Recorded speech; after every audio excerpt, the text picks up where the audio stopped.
Last month I replaced my personal iPad mini with the new Samsung Galaxy Tab S8, and I've been really enjoying using this tablet. There were a number of reasons behind my purchasing decision, not least the attractive discount that Samsung offered, the trade-in offer, and a free keyboard cover.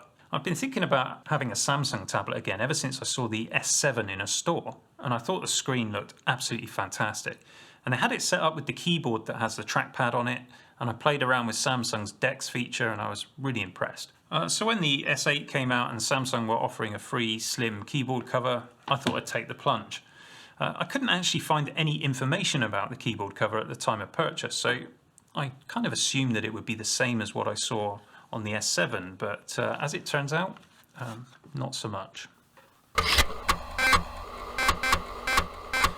In my initial impressions video of the S8, I mentioned how the tablet didn't come with the keyboard cover in the box. I had to go through a claim process which took a few weeks to validate and for the cover to arrive, so not a great start to the experience. I know some people are saying that they did get their S8 tablet with the keyboard cover, but here in the UK Samsung seems to do it through this rebate scheme, and you've got to find the link in the small print and then jump through some hoops. And the first thing that you'll notice about the keyboard is that there's no trackpad.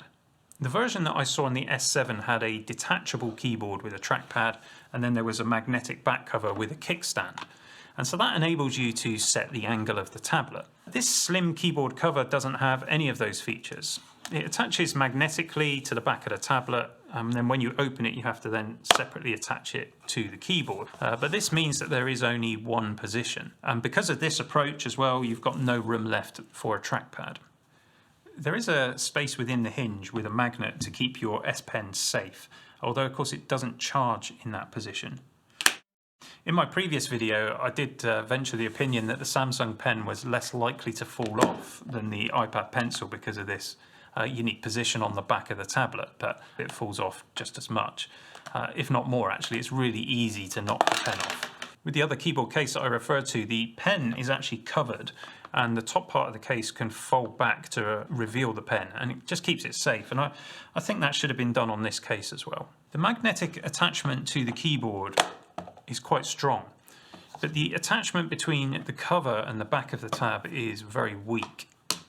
Covers like this don't provide much in the way of full protection, but I can guarantee that the tab will be coming out of this case if you drop it. Another issue that you'll find is if you like to watch content in bed, and you might angle the setup towards you, but if you do that you find quite often the tablet will just fall off because the back cover isn't strong enough to hold it in place, and that really is pretty frustrating. The keyboard itself is small with small keys, as you'd expect on a tablet this size, but once you get used to it you can type quite happily.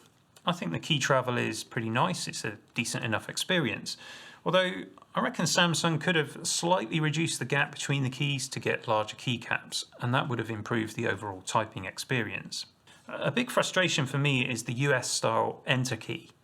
In the UK, our enter key is more vertical than horizontal, and it takes up 2 rows of the keyboard. For some reason, this keyboard has a horizontal enter key, despite being a UK keyboard. And muscle memory from 3 decades of typing is difficult to overcome. I find that I'm hitting the key above the enter key. And something else that's missing is a backlight, and trying to find your way around a small keyboard in the dark isn't easy.